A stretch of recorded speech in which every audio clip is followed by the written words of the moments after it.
ஜாஃபர் சாதிக் நாயகம் வந்துங்கம்மா 6வது இமாம்மா.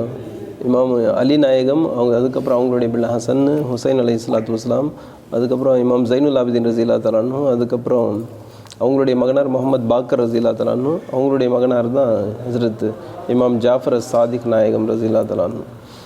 இமாம் ஜாஃபர் சாதிக் நாயகம்னுடைய அருமை பெருமைகள் எல்லாம் இன்றைக்கி இருக்கிற மெடிக்கல் சயின்ஸ் இருக்குது இல்லைங்களா, எல்லா மெடிக்கல் சயின்ஸுக்கும் மூலம் யாருன்னா எல்லா தத்துவத்தையும் வந்து கொடுத்த மெடிக்கல் சயின்ஸை பற்றி சொன்னவங்களே வந்து இமாம் ஜாஃபர் சாதிக் நாயகம் தான். யார் வந்து எவ்வளோ பெரிய சயின்டிஸ்ட் ஆனாலும் அதனுடைய கடைசியாக போய் அந்த பேசிக் அஸ்திவாரம் அப்படின்னு சொல்லி போய் பார்க்கும் பொழுது மெடிக்கலினுடைய மருத்துவத்தினுடைய யாருன்னா இமாம் ஜாஃபர் சாதிக் நாயகம் அவங்க தாங்கம்மா. அதே போல் இமாம் ஜாஃபர் சாதிக் ரஸியல்லாஹு தஆலா அவங்களுடைய இந்த தக்வா பரேஸ்காரி ஹஜ்ரத் இமாம் அபு ஹனீஃபா ரஹ்மத்துல்லாஹி அலைஹி, ஷாஃபி ரஹ்மத்துல்லாஹி அலைஹி, ஹம்பலி ரஹ்மத்துல்லாஹி அலைஹி, மாலிகி ரஹ்மத்துல்லாஹி அலைஹி, இமாம் அபு ஹனீஃபா ரஹ்மத்துல்லாஹி அலைஹி மதீனாவில் வந்து சந்திக்கிறாங்க.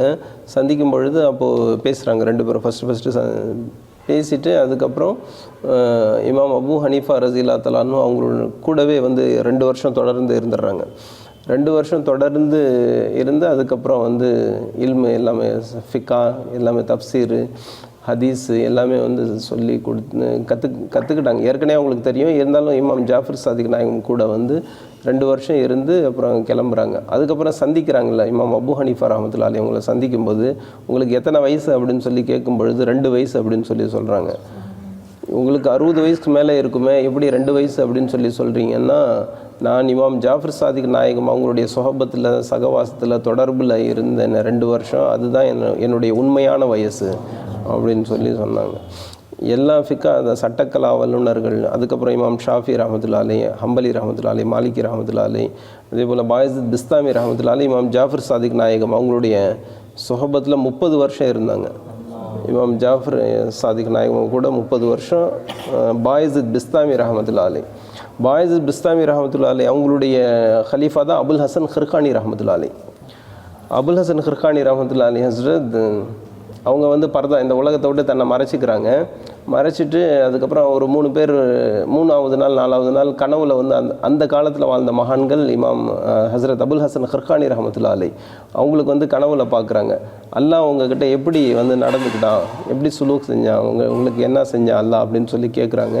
கேட்கும்போது அல்லாஹ் அவங்க பாவமே செய்யலை, தவறே செய்யலை, அல்லாஹ் என்னை வந்து மன்னித்து என்கிட்ட என்ன வேணுமோ கேளுங்க அப்படின்னு சொல்லி கேட்டான். நீங்கள் என்ன கேட்டீங்க அப்படின்னு சொல்லி கனவுலேயே கேட்குறாங்க. அப்போ அபுல் ஹசன் ஹிர்கானி ரஹ்மத்துல்லாஹி அலைஹி, யா ரப்புல் ஆலமீன், நான் ஹயாத்தில் இருக்கும் பொழுது யார் என்னையெல்லாம் சந்திக்க வந்தாங்களோ அவர்களுடைய பாவங்கள் குற்றங்கள் தவறுகளையும் நான் வஃபாத்தான பின்னால் என்னுடைய மஸாரை யார் யாரெல்லாம் ஜியாரத் பண்ண வந்தாங்களோ அவர்களுடைய பாவங்கள் தவறுகள் மன்னித்து சொர்க்கத்துக்கு நீ அனுப்புனாதான் நானும் சொர்க்கத்துக்கு போவேன், இல்லைன்னா போக மாட்டேன், அது எனக்கு நீ கொடு அப்படின்னு சொல்லி அபுல் ஹசன் ஹிர்கானி ரஹ்மத்துல்லாஹி அலைஹி அவங்க சொல்கிறாங்க. நான் அது கேட்டேன் ரப்புல் ஆலமீன்ட்ட, அல்லாஹ் எனக்கு கொடுத்தான், எல்லாத்துக்கும் கூப்பிட்டுட்டு நான் வந்து சொர்க்கத்துக்கு போவேன் அப்படின்னு சொல்லி அபுல் ஹசன் ஹிர்கானி அவங்களுடைய ஷேக் பாயிஸுத் பிஸ்தாமி ரஹ்மத்துல்லாஹி அலைஹி அவங்களுக்கு ஷேக் தான் இமாம் ஜாஃபர் சாதிக் ரஸியல்லாஹு தஆலா. அதே போல் ஜாஃபர் இப்னு ஹையான் அவங்க வந்து சயின்டிஸ்ட். அவங்க ஹஸ்ரத் இமாம் ஜாஃபர் சாதிக் நாயகம் அவங்களுடைய சீடர் தான் இவங்க ஜாஃபர் இப்னு ஹையான், பெரிய சயின்டிஸ்ட். அதே போல் சயின்ஸ் இருக்கட்டும், ஜியோகிராஃபி இருக்கட்டும், புவியியல் சம்மந்தப்பட்டது, வானியல் சம்மந்தப்பட்டது, எந்த இல்ம் இருந்தாலும் இமாம் ஜாஃபர் சாதிக் நாயகம் தான் அதுக்கு வந்து மூலம், பேசிக் வந்து அவங்க தான். மதீனா ஷெரீஃபில் தம்பி இது ஸல்லல்லாஹு அலைஹி வஸல்லம் தான் அவங்க கல்வியை வந்து ஆரம்பிச்சிட்டாங்க. திண்ணை தோழர்கள் அஸ்ஸாபி சுஃபா அந்த இடத்துல கல்வியை வந்து புதுசாக யார் யாரெல்லாம் இஸ்லாத்தை தழுவிக்கிறாங்களோ அது தொடர்ந்து இருந்தது. நடுவில் வந்து சில சுல்தான்களில் வந்து கொஞ்சம் கட்டாயிடுச்சு, நின்றுருச்சு. அதுக்கப்புறம் ஃபஸ்ட்டு யூனிவர்சிட்டி பல்கலைக்கழகம் சொல்லி ஆரம்பித்தது யாருன்னா இமாம் ஜாஃபர் சாதிக் நாயகம் அவங்க தான். இமாம் ஜாஃபர் அதில் முஸ்லீம்களுக்கு மட்டும் இல்லாமல் எல்லாவித அனைத்து பிள்ளைங்களும் அனைத்து மதத்தை சார்ந்தவங்களும் வந்து இல்மு கற்றுக்கலாம் அப்படின்னு சொல்லி சில வருடங்கள்லேயே 4000 வந்து சயின்டிஸ்ட்டை உருவாக்குனவங்க ஹஸரத் இமாம் ஜாஃபர் சாதிக் நாயகம். பெரிய பெரிய அறிஞர்கள், அதில் சயின்டிஸ்ட்டு, அறிஞர்கள், தத்துவ ஞானிகள் எல்லாத்துக்கும் உருவாக்குனது இமாம் ஜாஃபர் சாதிக் நாயகம் அவங்க தான். அதே போல் அதாவது இது ஆன்மீகம், இப்படி ஆத்ம ரீதியாக எடுத்துக்கிட்டால் ஒரு இமாம் ஜாஃபர் சாதிக் நாயகம் அவங்க இடத்துல வந்து சில 10,000 தங்க காசுகள் முதல்ல தங்கத்தில் தான் தினார் வந்து இருந்தது. அது கொடுத்துட்டு இதில் வந்து எனக்கு ஒரு வீடு வந்து வாங்கி வைங்க, நான் ஹஜ்ஜுக்கு போகிறேன், ஹஜ்ஜுக்கு போயிட்டு வந்து நான் அந்த வீட்டில் வந்து என் பிள்ளைங்களோட இருந்துடுறேன் அப்படின்னு சொல்லி 10,000 தங்க காசுகள் கொடுத்துட்றாங்க. கொடுத்துட்டு அவங்க கிளம்பிடுறாங்க. இமாம் ஜாஃபர் சாதிக் நாயகம் அது எல்லாமே எல்லாத்துக்கும் தர்மம் பண்ணிட்டார். பண்ணிவிட்டு அதுக்கப்புறம் இவங்க வர்றாங்க, தம்பி வந்துட்டு என்ன எனக்காக வீடு வாங்கிட்டீங்களா? ஆமாம், நான் உங்களுக்காக சொர்க்கத்தில் வீடு வாங்கிவிட்டேன் அப்படின்னு சொல்லி சொல்கிறாங்க. சொர்க்கத்திலையா, ரொம்ப சந்தோஷமே அப்படின்னு சொல்லி எழுதி கொடுங்க அது வாங்கினதுன்னு சொல்லி பேப்பரில் எழுதி வாங்கிட்டாங்க. சொர்க்கத்தில் வீடு வாங்கிட்டேன் அப்படின்னு சொல்லி வாங்கிட்டு அதுக்கப்புறம் அவங்க பிள்ளைங்களோட இன்னொரு வீட்டில் போய் இருந்துடுறாங்க. அதுக்கப்புறம் அவங்க பிள்ளைங்களுக்கு வசியத் செய்கிறாங்க, நான் வந்து வஃபாத் ஆகிட்டா இந்த சீட்டு வந்து என் கஃபனில் வந்து வச்சுருங்கன்னு சொல்லி. அதே போல் அவங்க வஃபாத் ஆன பின்னால் அந்த சீட்டு இமாம் ஜாஃபர் சாதிக் நாயகம் எழுதி கொடுத்த அந்த சீட்டு வந்து கஃபனில் வந்து வச்சிட்றாங்க. 3ஆவது நாள் எல்லாம் ஜியாரத்துக்கு போகிறாங்க. போகும்பொழுது ஹபருக்கு மேலே ஒரு சீட்டு இருக்குது. அந்த சீட்டில் இருக்குல்ல தம்பி, இமாம் ஜாஃபர் சாதிக் நாயகம் அவங்களுடைய சொல்படி, அவங்க வாக்குப்படி எனக்கு வந்து சொர்க்கத்தில் வந்து அல்லாஹ் வந்து பெரும் மாளிகைகளை கொடுத்தான். அந்த மாளிகையினுடைய எல்லைகள் வந்து நபிகள் நாயகம் ஸல்லல்லாஹு அலைஹி வஸல்லம் அவங்க மெஹல், அவங்களுடைய அரண்மனையிலேருந்து ஆரம்பித்து ஒரு பக்கம் அலி நாயகம் அவங்களுடைய மாளிகை வரைக்கும், ஒரு பக்கம் இமாம் ஹசன் அலைஹிஸ்ஸலாம் அந்த மாளிகை வரைக்கும், ஒரு பக்கம் இமாம் ஹுசைன் அலைஹிஸ்ஸலாத்து வஸ்ஸலாம், அந்த எல்லையை வந்து அவங்க வந்து சொல்கிறாங்க. அந்த சீட்டில் வந்து எழுதியிருந்தது. தீனில் இங்கே உலகத்தில் இருந்தாலும் மக்களுக்கு வந்து பெரும் பணிவிடைகள் வந்து அஹ்ல பைத்துக்களுடைய ஸல்லல்லாஹு அலைஹி வஸல்லம் வாரிசுகள் தனக்காக வாழாமல் பிறருக்காகவே வாழ்ந்தாங்க தம்பி. எப்போவுமே யார் இருந்தாலும் அஹ்ல பைத்துக்களுடைய ஒரு சாதாரண ஒரு சையதுமார் இருந்தாலும் சரி, ஹை லெவலில் வந்து இருந்தாலும் சரி, எல்லாமே தனக்காக வாழாமல் பிறருக்காக வாழ்ந்து மக்களுக்கு பணிவிடை, இறை தொண்டு, இதுதான் வந்து செஞ்சுட்டு வந்து போனாங்க. அதில் இமாம் ஜாஃபர் சாதிக் நாயகம் சயின்ஸ் சம்மந்தப்பட்டது இருக்கட்டும், எது இருந்தாலும் புவியியல் சம்மந்தப்பட்டது எது இருந்தாலும் அவங்க தான் அதுக்கு மூலர், தந்தை அவங்க தான். மெடிக்கல் சயின்ஸுக்கு தந்தை யாருன்னா இமாம் ஜாஃபர் சாதிக் நாயகம் அவங்க தான். எந்த தத்துவம் இருந்தாலும் சரி. ஆனால் அந்த சுல்தான் மன்சூர்னு சொல்லிங்க ஹஸ்ரத், நீங்கள் எதுவும் நினச்சிக்காதீங்க, சுல்தான் மன்சூர் தான் ரொம்ப தொந்தரவு வந்து கொடுத்துட்டு இருந்தாங்க தம்பி. எப்படியாச்சும் டெய்லி வந்து இமாம் ஜாஃபர் சாதிக் அவங்க கோஷா நஷீனாக இருந்தாங்க. கோஷா தான் ஹல்வத் சொல்கிறாங்கல்ல, சில்லா, யாருக்கும் சந்திக்காமல் அவங்களுடைய ஆஷிக்கள் யார் இருக்காங்களோ அவங்களுக்கு மட்டும் மெசேஜ் சொல்லிடுவாங்க, அது எல்லாத்துக்கும் பரவிடுறாங்க. ஆனால் சுல்தான் இடத்துல போகாமல் இருந்தாங்க. சுல்தான் ஹலீஃபா மன்சூர் வந்து அவங்க தான் வந்து இருந்தாங்க. ஆனால் அவனுக்கு வந்து ஜெலசி, இமாம் ஜாஃபர் சாதிக் நாயகம் அவங்க கூட தான் வந்து எல்லாமே இருக்கிறாங்க, எனக்கு யாரும் கண்ணியம் கொடுக்க மாட்டேங்கிறாங்க அப்படின்னு சொல்லி அது பொறாமை வந்து இருந்தது. எப்படியாச்சும் வந்து இவங்களுக்கு கூப்பிட்டு இவங்களுக்கு நான் வந்து அடிச்சிடணும் அப்படின்னு சொல்லி பிளான் பண்ணி கூப்பிட்றாங்க. தம்பி உள்ளார சரி, இமாம் ஜாஃபர் சாதிக் நாயகமும் உள்ளார போகிறாங்க. அரண்மனைக்கு போகிறாங்க. அரண்மனைக்கு போகிறதுக்கு முன்னால் அவன் ஏற்கனவே நான் வந்து இஷாரா செய்வேன், அப்போ வந்து இமாம் ஜாஃபர் சாதிக் நாயகம் அவங்கள வந்து வெட்டிடுங்க அப்படின்னு சொல்லி பிளான் பண்ணி வச்சுருந்தாங்க அரண்மனையில். அப்போது அங்கே போகும்பொழுது இமாம் ஜாஃபர் சாதிக் நாயகம் முன்னாலேயே உட்காடுறாங்க. அவங்க இஷாரா பண்ணும்போது இவர் மயங்கி விழுந்துட்டார், சுல்தான் மன்னன் வந்து மயங்கி விழுந்துட்டார். கொஞ்சம் நேரம் கழித்து எழுந்து என்னை மன்னிச்சிருங்கன்னு சொல்லி இமாம் ஜாஃபர் சாதிக் நாயகம் அவங்க இடத்துல வந்து எல்லாம் கேட்குறாங்க. கேட்கும் பொழுது இல்லை, நான் இஷாரா பண்ணும்போது அங்கே பெரிய ஒரு அஸ்தானா பாம்பு, அதாவது எவ்வளோ இருந்ததுன்னா இந்த அரண்மனையை விட ரொம்ப பெருசாக இருந்தது. அது என்கிட்ட பேசுனது, என்ன பேசுனதுன்னா, இமாம் ஜாஃபர் சாதிக் நான் இவங்களை கூப்பிட்டு திருப்பி நீ தொல்லை கொடுத்தேன்னா உன்னை அப்படியே விழுங்கிருவேன் அப்படின்னு சொன்னோன்னா நான் மயக்கம் போட்டு விழுந்துட்டேன்னு சொல்லி சொன்னாங்க. அதுக்கப்புறம் அவர் ஏதாச்சும் ஒன்று தொந்தரவு கொடுத்துட்டு தான் இருந்தார். அப்புறம் ஒரு தடவை சந்திக்கும்போது நீங்கள் ஏன் எனக்கு பயப்படுறதில்ல, சுல்தான் மன்னர் கேட்குறாரு. முஸ்லீம் தான், ஏன் பயப்படுறதில்லைன்னா என்கிட்ட துனியா இல்லை, உன்கிட்ட ஆகிரத் இல்லைன்னு. நான் எதுக்கு என்கிட்ட துனியா இல்லை, எதுக்கு உனக்கு பயப்படணும், ஆகிரத் உன்கிட்ட இல்லை, நான் ஏன் உன் பேரில் உம்மீதுனா என்ன, நம்பிக்கை வச்சுட்டே இருக்கணும் அப்படின்னு சொல்லி சொன்னாங்கண்ணா. சரியான வார்த்தை தான், இல்லை என்கிட்ட துனியா இல்லை, உன்கிட்ட ஆகிரத் இல்லை. ஆனால் அவங்க தான் சுல்தானாக இருந்தாங்க கண்ணு. 12 இமாம்களையும் தம்பி எல்லாமே ஷஹீதாக்குனது எல்லாம் முஸ்லீம் மன்னர்கள் தான். யாருமே காஃபிரோ யஹூதியோ நஸ்ரானியோ இல்லை, எல்லா முஸ்லீம் மன்னர்கள் தான் வந்து கோல்டா. இமாம் அபு ஹனீஃபா ரஹ்மத்துல்லாஹி அலைஹி என்ன சாதாரணமாக, இமாம் ஹம்பலி ரஹ்மத்துல்லாஹி அலைஹி எல்லாமே ஜெயிலில் போட்டு கொடுமை செஞ்சது எல்லாம் மன்னர்கள் தான், முஸ்லீம் மன்னர்கள் தான். ஆமாம், ஹிஸ்ட்ரி படிச்சு இமாம் அபு ஹனீஃபா ரஹ்மத்துல்லாஹி அலைஹிக்கும் இல்லை 12 இமாம்களுக்கும் நஞ்சு இதெல்லாம் கொடுத்து விஷம் கொடுத்து அப்படி தான் ஷஹீதாக்குனது. ஏன்னா இவங்க எங்கே போனாலும் ஒரு கூட்டம் வந்துடுது இல்லை, இவங்களுக்கு போனால் யாருமே கொஞ்சம் கூட யாருமே வந்து மரியாதையோ எதுவும் கொடுக்குறதில்ல. அதில் ஜெலசி பொறாமை அதிகம். 12 இமாம்களையும் அப்படி தான் செஞ்சாங்க அவங்க. இமாம் முதல்ல மௌலாய் காயினாத், ஆமாம் மௌலாய் காயினாத் ஃபஸ்ட்டு, அதுக்கப்புறம் எல்லாத்துக்கும் அப்படி தான் செஞ்சாங்க. கர்பலாவிலேருந்து ஆரம்பம், கர்பலாவுக்கு முன்னாலேருந்தே ஆரம்பம். அலிநாயகம் பிறந்தது அங்கே, ஷஹீதானது பள்ளிவாசலில் தானே, கூஃபா பள்ளிவாசலில் தானே, நீங்கள் போயிருக்கீங்களா? அதுவும் எதில் மெஹராப்லேயே ஷஹீதாக்குனாங்க அலிநாயகம். வெறும் அங்கே மெஹராப் இது தங்கமாக வச்சுருந்தாங்களா அது கூஃபாவில் பார்த்தா தொழுகை நடத்துகிறப்போ காலையில் ஃபஜர் தொழுகையிலேயே ஷஹீதாக்கிட்டாங்க. ஹசன் அலி இஸ்லாமுக்கு நஞ்சு, ஹுசைன் அலி இஸ்லாமுக்கு கர்பலாவில் ஷஹீத். எல்லாத்துக்கும் அப்படி தான் செஞ்சாங்க.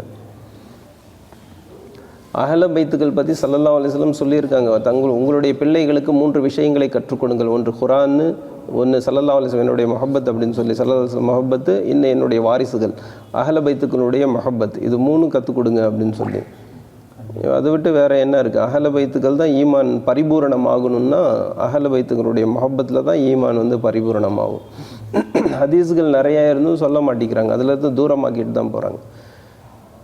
மெயின் என்னென்னா தம்பி, ரூஹனுடைய தாக்கத்து இருக்குல்ல, ஆத்மனுடைய சக்தி, ஆத்மாவனுடைய சக்தி வந்து அதிகமாகி யாரும் அல்லாஹ் ரசூல் அவங்களுடைய ஹுர்பியத்து, அவங்களுடைய மஹப்பத்து, அதனுடைய தொடர்பில் போய் மூழ்கிடக்கூடாதுன்னு சொல்லி தான் எல்லாத்துக்கும் கட் பண்ணுறது. இப்போ ஒவ்வொரு தொழில் கற்றுக்கணுங்கன்னா தமிழ் கற்றுக்கணுன்னா ஒன்றை தானே தம்பி வரணும், இங்கிலீஷ் கற்றுக்கணுன்னா இவர்கிட்ட போகணும், ஒவ்வொன்று அதே போல் தொழில் ரீதியாக. அதே போல் அல்லாவை அறிஞ்சுக்கணுன்னா அல்லாவை யார் அறிந்து கொண்டார்களோ அவங்க இடத்துல போனால் தான்.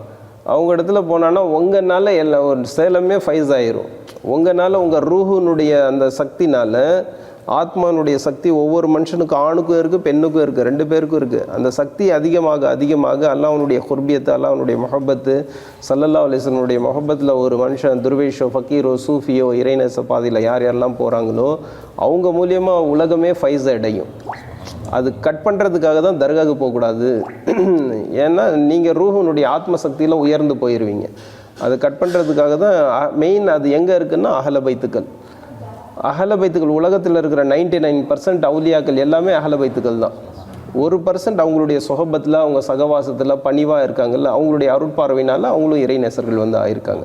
ஆனால் 99% எல்லாமே அஹ்ல பைத்துக்கள் தான் இருப்பாங்க. அதனால் அஹ்ல பைத்துக்களுடைய அவங்க பாதத்தை பற்றி பிடிச்சிட்டாங்கன்னு நாம் இங்கேயும் வெற்றி அங்கேயும் வெற்றி. ஏன்னா ஸல்லல்லாஹு அலைஹி வஸல்லம் சொல்லியிருக்காங்க, குர்ஆனும் அஹ்ல பைத்துக்களும் கௌசர் வரைக்கும் பிரியவே பிரியாது, அங்கே வரைக்கும் பிரியாதுன்னு சொல்லியிருக்காங்க. அதனால் அவங்களுடைய தாமன், அவங்களுடைய முந்தானையை பற்றி பிடிச்சிட்டா இன்ஷால்லாஹ் இருலோக வெற்றியும் நம்மளுக்கு வந்து கிடைச்சிருக்கும். அபுல் ஹசன் கிர்கானி பிஸ்தாமி ரஹ்மத்துல்லாஹி அலைஹி, சுஃபியான் சௌரி அவங்களும் பெரிய மகான். சௌரின்னா அர்த்தம் என்னன்னா மாடுன்னு சொல்லி அர்த்தம். ஆமாம். சுஃபியான் சௌரி ஒரு தடவை இது இருக்குல்ல, பள்ளிவாசலுக்குள்ளார இடது கால் வச்சு போயிட்டாங்களாம்.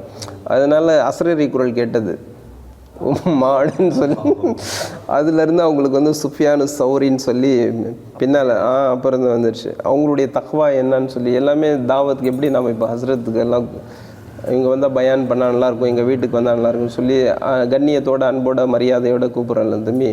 அவங்க வந்து போகவே மாட்டாங்களாம். சுஃபியானு சௌரி ரஹ்மத்துல்லாஹி தஆலா அலைஹி தாவத்துக்கு எங்கேயாச்சும் கூப்பிட்டா வீட்டுக்கோ எங்கேயும் போக மாட்டாங்களாம். சுஃபியானு சௌரி வந்து இருந்த அந்த ஊரில், அந்த பெரிய அந்த ஊருக்கே ஜமீன்தாராக இருக்கார், அவர் அழைச்சிருக்காரு. ரொம்ப ஃபோர்ஸ் பண்ணி அழைச்சோம்னா சரி நான் வர்றேன், நான் என்னுடைய கண்டிஷன்கள் இருக்குது, அதை நீங்கள் ஏற்றுக்கிட்டால் நான் உங்கள் தாவத்து, நான் உங்களுடைய அழைப்பை ஏற்றுக்கிறேன்னு சொல்லி. என்ன சொல்லுங்கள், நான் வந்துட்டால் எங்கே நான் உட்கார்றேன்னோ என் இஷ்டப்படி தான் உட்காருவேன், நான் என்ன சாப்பிட்றேன்னோ அதுதான் சாப்பிடுவேன், நான் சாப்பிட பின்னால் ஒன்று சொல்லுவேன் வேலை, அது நீங்கள் செய்யணும், இது 3 செஞ்சுட்டா ஒத்துக்கிட்டா இந்த கண்டிஷன் நான் உங்கள் அழைப்புக்கு வந்து நான் ஏற்றுக்கிட்டு உங்கள் தாவத்துக்கு வர்றேன்னு சொல்லி சொல்கிறாங்க. அப்போ உடனே அவர் ரொம்ப மகிழ்ச்சி, சரி நீங்கள் வந்தாலே போதும் அப்படின்னு சொல்லி சுஃபியானி சௌரி ரஹ்மத்துல்லாஹி அலைஹி அவங்க வந்து அழைப்பு கொடுத்துட்டு போயிட்டாங்க. அந்த கரெக்டாக அந்த தாவத் இந்த ஃபங்க்ஷன் நேரம் வந்து வந்துருச்சு. சுஃபியானு சௌரி வந்து போகிறாங்க. ரொம்ப மகிழ்ச்சியாக அவங்களுக்கு ரொம்ப ரெட் கார்பெட் நம்ம எப்படி பெரியவங்க வந்தால் செய்வோமோ ரெடியாக வச்சுருந்தாங்க. அவங்க வந்தோன்னா வாங்கன்னு சொல்லி கூப்பிட்டு போய் ஃபஸ்ட்டு கண்டிஷன், நான் எங்கே நினைக்கிறேனோ அங்கே தான் உட்காருவேன்னு சொன்னேன், இல்லை அங்கே நான் உட்காரல அப்படின்னு சொல்லி செருப்பு விடுறாங்கல்ல, அங்கே உட்காந்துட்டாங்க. ஃபஸ்ட்டு. செகண்டு வந்து சரி சாப்பாடு என்ன பண்ணலாம், எல்லாம் செருப்பெல்லாம் நவுத்தி விட்டாங்க அவங்க. சாப்பாடு கொண்டாடுறேன்னா ரெண்டாவது நான் சொன்னேன்ல, நான் என்ன நினைக்கிறேனோ அதுதான் சாப்பிடுவேன்னு சொல்லி அவங்க ஜும்பில் ஹேண்ட்பேக்கில் இருக்கும். அதில் வந்து ஃபக்கீர்கள்லாம் வச்சுருப்பாங்க, ஜும்பில்னு சொல்லுவாங்க, பட்டுவான்னு சொல்லுவாங்க. அதில் வந்து காஞ்ச ரொட்டி துண்டு இருந்தது, அதை எடுத்து சாப்பிட்டுட்டாங்க. இப்போ மூணாவது கண்டிஷன், மூணாவது வேலை நான் என்ன சொல்கிறேனோ அது நீங்கள் செய்யணும்னு சொல்லி சொன்னேன் இல்லை அப்படின்னு சொல்லி இது கொண்டாங்க. ஒரு அடுப்பும் தவா, இது தோசை சுடுறோமே அது எடுத்துகிட்டு வாங்கன்னு சொல்லி, தோசை சுடுற கல் எடுத்துகிட்டு வாங்கன்னு சொல்கிறாங்க. பெரிய கல் வச்சுட்டாங்க, விறகு கொண்டாங்கன்னு சொல்லி விறகு நல்லா வந்து பற்ற வச்சு தோசைக்கல் வந்து சகப்பு ஆயிடுச்சு. சகப்பானவொன்னு அது கீழே எடுத்து வச்சுட்டு சுஃபியானு சௌரி ரஹமத்துல்லாஹி அதில் மேலே ஏறி நின்றுட்டாங்க. நின்றுட்டு நான் சாப்பிட்ட ரொட்டி துண்டுக்கு இங்கேயே நான் கணக்கு கொடுத்துட்டேன், நீங்கள் எல்லாம் சாப்பிட்டீங்கள கணக்கு கொடுத்துட்டு வாங்கன்னு சொல்லி கிளம்பிட்டார். சுஃபியானு சௌரி அவங்க ஹசரத் இமாம் ஜாஃபர் சாதிக் நாயகம் அவங்களுடைய மாணவர். ஹசரத் தாவூத் தாய் ரஹமத்துல்லாஹி அவங்களும் அவங்களுடைய மாணவர். இமாம் ஜாஃபர் சாதிக் நாயகம் அஹல பைத்தும் இருந்தும் தாவூத் தாய் ரஹமத்துல்லாஹி அவங்கள வந்து சந்திக்கும் போது எனக்காக நீங்கள் துவா செய்யுங்க அப்படின்னு சொல்லி கேட்குறாங்க. அஹல பைத்துக்களாக இருந்தும் அப்போது தாவூத் தாய் ஒரு மாதிரி நடுக்கமாகி, இமாம் ஜாஃபர் சாதிக் நாயகமே நீங்கள் ஸல்லல்லாஹு அலைஹி வஸல்லம் பிள்ளைங்க, நீங்கள் போய் எதுக்கு எனக்கு துவா செய்கிறீங்க, நீங்கள் துவா செய்யுங்க அப்படின்னு சொல்லி மெஹஷரில் தான் வந்து தெரியும் அப்படின்னு சொல்லி அந்த விஷயம் என்னான்னு சொல்லி அதனால் துவா செய்யுங்கன்னு சொல்லி இமாம் அவங்களுடைய பணிவு, எவ்வளோ பணிவு பாருங்கள். குன்னா ஃபைகுன், இந்த ஃபாத்தியா நம்ம குந்திரி ஃபாத்தியா செய்கிறோம் இல்லை தம்பி, இந்த யாராச்சும் ஒரு ரொம்ப வறுமையில், கஷ்டத்தில், துன்பத்தில், துயரத்தில் எது இருந்தாலும் நான் சொன்ன அந்த 22 அன்னைக்கு நீங்கள் நியத் பண்ணி ஃபாத்தியா செஞ்சால் அதில் வந்து வெற்றி தான் கிடைக்கும். அப்படி வெற்றி கிடைக்கலன்னா மெஹஷர் மைதானத்தில் என்னுடைய முந்தானையை பிடிச்சு கேளுங்க ஏன் வெற்றி அடையலைன்னு சொல்லி அந்த மாதிரி சொன்ன இமாம் ஜாஃபர் சாதிக் நாயகம் எவ்வளோ பணிவா தாவூத் தாய் ரஹமத்துல்லாஹி அவங்க பெரிய மகான் தாவூத் தாய். ஹாஜா ஹசன் பஸ்ரி நாயகம் அவங்களுடைய கலீஃபா ஹபீப் அஜமி அவங்களுடைய கலீஃபா தான் தாவூத் தாய் ரஹமத்துல்லாஹி. அவங்களுடைய கலீஃபா மாரூஃப் கர்கி ரஹமத்துல்லாஹி, அவங்களுடைய கலீஃபா சர்ரியா சகத்தி, அவங்களுடைய கலீஃபா ஜுனைத் பக்தாதி ரஹமத்துல்லாஹி. அப்படியே அதுக்கப்புறம் மொஹிதீன் ஆண்டவர்கள் வந்து வருவாங்க. இந்த பெரிய பெரிய மகான்கள் எல்லாம் இமாம் ஜாஃபர் சாதிக் நாயகம் அவங்களுடைய கலீஃபாக்கள், சயின்டிஸ்ட் அவங்களுடைய கலீஃபாக்கள், பெரும் பெரும் அறிஞர்கள் அவங்களுடைய கலீஃபாக்கள், சீடர்கள். பெரிய லெவலில் இமாம் ஜாஃபர் சாதிக் நாயகம் வந்து பெரும் பணி. இமாம் ஜாஃபர் சாதிக் நாயகம் வந்து நாம் என்ன செய்யணும்னாக்கன்னா, இப்போ ஹஸ்ரத் வந்து கூப்பிட்டு நம்மளுக்கு எதுக்கு போகிறாங்க, அவங்களுடைய ஒரு பார்வை விழுந்துட்டால் நாங்களும் யாராச்சும் ஒருத்தர்னாச்சும் முழுமையாக அதில் ஈடுபட்டுருணும். தீனுல் இஸ்லாம் இஷ்கே முஹம்மதி ஸல்லல்லாஹு அலைஹி வஸல்லம்ல மேலோட்டமாக இல்லாமல் உள்ளார வந்து டீப்பாக வந்து அது வந்து ஈடுபடணும். அப்போ தான் நம்ம வந்து அந்த ஒருத்தர் மூலியமாக எல்லாத்துக்கும் ஃபைஸ் கிடைக்கும். மேலோட்டமாக இருக்காமல் எதுக்கு ஜியாரத் நம்ம தேடி வர்றது. அபுல் ஹசன் ஹர்கானி என்ன செய்கிறாரு, அது ஒரு விஷயம், அது மெஹஷரில் இருந்தாலும் நாங்களும் வந்து அந்த அந்த உழைப்பு ரூஹனுடைய அந்த பாதையில் வந்து நாமளும் வந்து பயணம் செஞ்சால் எங்களால் நெக்ஸ்ட் ஜெனரேஷன் வந்து நல்லாயிருக்கும். அந்த உழைப்புக்காக தான் ஹஸ்ரத் எல்லா தர்காவுக்கும் உங்களுக்கு கூப்பிட்டு நாங்கள் எல்லாம் எதுக்கு போகிறது, எதுக்குங்கன்னா அதுக்காக தான்.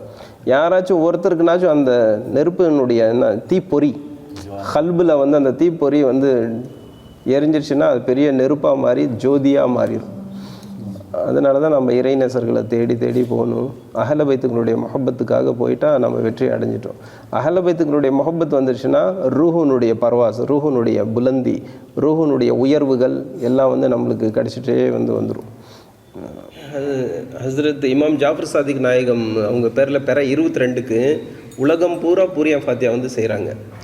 ஏன் வந்து குறிப்பாக பூரியா மட்டும் வந்து சொல்லியிருக்காங்க அப்படின்னா, இமாம் ஜாஃபர் சாதிக் நாயகம் இடத்துல ஒரு ரொம்ப வறுமை, அவங்களுக்கு 7 நாள் 8 நாள் பட்டினி, சாப்பாடு ஒன்றும் இல்லை, எல்லாம் போய் தொழில் வியாபாரம் எது செஞ்சாலும் வேலைக்கு பண்ணாலும் எதுவுமே கிடைக்காம ஒரு பெண்மணி வந்து இமாம் ஜாஃபர் சாதிக் நாயகம் அவங்கள சந்தித்து எனக்கு ரொம்ப கஷ்டமாக இருக்குது, ஏதாச்சும் எனக்கு வந்து வழி சொல்லுங்கள் அப்படின்னு சொல்லும் பொழுது தான் இமாம் ஜாஃபர் சாதிக் நாயகம் வந்து 22 அன்னைக்கு பூரியும் இது ஒரு ஸ்வீட்டு இந்த மாதிரி செஞ்சு நீங்கள் வந்து ஃபாத்தியா ஏழைங்களுக்கு வந்து கொடுங்க, அதில் வந்து உங்களுக்கு வந்து பர்க்கத் கிடைக்கும் அப்படின்னு சொல்லிடுறாங்க. அதே போல் அந்த அம்மா அந்த வறுமையில் கூட ஏதோ உழைச்சி இந்த பூரியாவும் அது செஞ்சு வந்து கொடுத்தாங்க. அதிலிருந்து தான் ஆரம்பமானது. குறிப்பாக ஏன் பூரியா ஃபாத்தியா அப்படின்னு சொன்னால், ஏழைகள் இருந்தாலும் சரி பணக்காரங்களாக இருந்தாலும் சரி பூரியான்னு சொல்லி யாரும் செய்ய மாட்டாங்க. சாதாரண நேரத்தில் செய்வாங்களாமா, ஏழைங்களும் செய்ய மாட்டாங்க, பணக்காரங்களும் செய்ய மாட்டாங்க. ஆனால் மெயினாக வந்து இமாம் ஜாஃபர் சாதிக் நாயகம் பணக்காரங்கனாச்சும் எங்கேயாச்சும் ஹோட்டலில் சொல்லி வந்து சாப்பிட்டுக்குவாங்க. ஏழைகள் வந்து அது வாங்கி அது இது பண்ணி ஸ்வீட் எல்லாம் செஞ்சு அது பொரித்து இது வானலில் விட்டு அதெல்லாம் செய்கிறது ரொம்ப கஷ்டமாக இருக்கும் அப்படின்னு சொல்லி தான் குறிப்பாக வந்து பூரியா வந்து செய்யுங்க அப்படின்னு சொல்லி சொன்னனால தான் வந்து அதை செஞ்சுட்டு இருக்கிறது. அது பிற 22 அன்னைக்கு என்னென்னா காபா அஸ்திவாரம்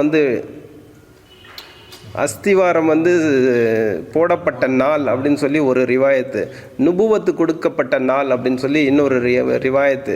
அதில் ரஜப் பிறை 22 ஏற்கனவே பல வந்து சிறப்புகள் மேன்மைகள் மகிமைகள் எல்லாம் வந்து நிறைஞ்ச மாதத்தில் இந்த மகிமைகளும் ஒரு ரிவாயத்துப்படி வந்து இருக்குது. அதுவும் இல்லாமல் இமாம் ஜாஃபர் சாதிக் நாயகம் சொல்லிவிட்டால் அதில் பெரிய இன்னும் மகிமைகள் இன்னும் அந்தரங்கத்தில் இருக்கும். அதுக்காக தான் வந்து அது செய்கிறது. அதுக்கும் மகான்கள் என்ன சொல்கிறாங்கன்னா, பிபி மரியம் அலைஹிஸ்ஸலாம் அவங்க வந்து பைத்துல் முகத்தஸில் தானே வந்து இருந்தாங்க. தனி அறையிலேருந்து இபாதத்துக்கள் எல்லாம் வந்து செஞ்சிட்டு இருந்தாங்க.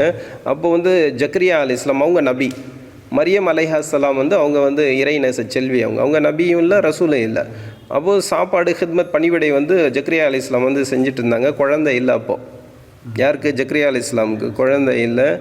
அப்போது இவங்க சாப்பாடு போய் கொடுக்கும் பொழுது அங்கே வந்து சீசனில் வராத பழங்கள் அங்கே இருந்தது. ரூமில் பழங்கள்லாம் நாங்கள் வைக்கிறோம் இல்லை, அந்த பழங்கள் வைக்கிறது அங்கே சீசன் இல்லாத இந்த பழங்கள் எப்படி வந்தது அப்படின்னு சொல்லும் பொழுது இது அல்லாஹ்வுடைய அருள் அப்படின்னு சொல்லி மரியம் அலைஹிஸ்ஸலாம் சொல்கிறாங்க. அப்போது இங்கே வந்து அவங்க நேர்ச்சை பண்ணிக்கிறாங்க ஜக்கரியா அலைஹிஸ்ஸலாம். இங்கே வந்து இத்தனை பெரிய ஒரு அற்புதங்கள் நடக்குதுன்னா எனக்கு குழந்தையும் பிறக்குன்னு சொல்லி அந்த பழங்கள் இந்த ஹஸரத் பிபி மரியம் அலைஹிஸ்ஸலாம் அவங்க வந்து அந்த ரூம்லேயே நின்று எனக்காக யா ரப்புல் ஆலமீன் குழந்தையை கொடுன்னு சொல்லி மன்னத் பண்ணிக்கிறாங்க, நேர்ச்சை பண்ணிக்கிறாங்க. அப்போது குழந்தை வந்து பிறக்குது. அவங்க தான் யஹ்யா அலைஹிஸ்ஸலாம். அந்த பழங்கள் வைக்கிறதும் அவங்களுடைய நடைமுறையை பின்பற்றி பழங்கள் வந்து வைக்கிறோம். நம்ம சாஹிபுன்னு சொல்லியிருக்காங்க 7 விதமான பொருட்கள் வைக்கணும். அந்த ஸ்வீட்டு இன்னும் அலிநாயகம் பேரில் வந்து ஒரு ஸ்வீட்டில் வந்து குதிரைகள் வந்து குதிரையினுடைய ஷேப்பில் ஒரு ஸ்வீட் செஞ்சு வைக்கணும். ஹஜ்ரத் ஹாஜா ஒய்ஸ் கர்னி ரஸியல்லாஹு தஆலா அன்ஹு அவங்களுடைய பேரில் வந்து இது வாழைப்பழமும் இது பால் இது வந்து சேர்த்தி வந்து வைக்கணும். ஏன்னா பிற 21 அன்னைக்கு ஒய்ஸ் கர்னி ரஸியல்லாஹு தஆலா அவங்க ஃபாத்தியா வந்து நம்ம அங்கே கோம்பூரில் செய்வோம். அது அவங்க பேரில் தான். ஏன்னா ஒய்ஸ் கர்னி ரஸியல்லாஹு தஆலா நபிகள் நாயகம் ஸல்லல்லாஹு அலைஹி வஸல்லம் அவங்களுடைய பல் முபாரக் வந்து ஷஹீத் ஆனதுனால அவங்க எல்லா பல்லும் வந்து உடைச்சிட்டாங்க. அதுக்கப்புறம் அவங்களுக்கு எதுவும் மெல்ல முடியாதுன்னு சொல்லி வாழைப்பழம் வந்து அதனால் அவங்க நினைவாக வந்து அதுவும் கொந்தரி ஃபாத்தியாவில் வந்து வைப்பாங்க. சில பேர் பிற 21 காலையில் வந்து அது செஞ்சுருவாங்க தனியாக. அதனால் பிற 22 அப்படின்னு சொல்கிறது இமாம் ஜாஃபர் சாதிக் நாயகம் வந்து சொன்னதுனால பூரியா வந்து செஞ்சு செய்கிறாங்க. நார்த்து சைடு வந்து பிரியாணியும் செய்கிறாங்க. கறியை வந்து செய்ய மாட்டாங்க இந்த சைடு, சவுத் சைடு. ஏன் அப்படின்னா அந்த ஃபாத்தியா செய்யும் பொழுது ஆடு வந்து 2-3 ஆடு திருட்டு போயிடுது. பக்தாத்தில் ஆடு வந்து திருட்டு போனதுனால ஃபாத்தியா செய்யும்போது பிரியாணி வந்து கறி வாங்கி செஞ்சால் அந்த திருட்டு ஆடு நாம் வந்து பணம் கொடுத்து வாங்கினாலும் அது ஹராமாக போயிருமே அப்படின்னு சொல்லி தான் அப்போ இருந்து சைவம் வந்து செய்கிறது. அதே தான் இப்போவும் ஃபாலோ பண்ணிகிட்ருக்காங்க. சில இடத்துல வந்து செய்கிறாங்க, கறி செஞ்சும் வந்து செய்கிறாங்க. நார்த் சைடு செய்கிறாங்க. இந்த மாதிரி இமாம் ஜாஃபர் சாதிக், அதாவது நம்ம மகான்கள் எது சொன்னாலும் தம்பி அதில் வந்து பெரிய பெரிய அர்த்தங்கள் இருக்கும். நம்மளுக்கு வந்து அது வந்து வெளிரங்கத்தில் தெரியாது, அந்த ரங்கத்தில் பெரிய பெரிய அது காரணங்கள் வந்து இருக்கும், சிறப்புகள் இருக்கும். அதனால் நம்ம பெரியவங்க கிட்ட நம்ம அல்லாஹ் ரசூல் குர்ஆன் ஹதீஸ் படி ஏதாச்சும் வந்து அங்கே அது மாற்றமாக இருக்குது அது மட்டும்தான் பார்க்கணும். குர்ஆன் ஹதீஸ் படி எல்லாமே வந்து பூரியா செய்கிறது ஒன்றும் ஹராம் ஒன்றும் இல்லை, தப்பு இல்லை. அதில் இந்த டேட் ஃபிக்ஸ் பண்ணது இமாம் ஜாஃபர் சாதிக் நாயகம் அவங்க சொன்னது தான். அதனால தான் இந்த ஃபாத்தியா பிற 22 அன்னைக்கு வந்து செய்கிறது. அது 10 நாளுக்கு முன்னாலேயே அது பூரியா வந்து இதுலேயும் செய்கிறாங்க.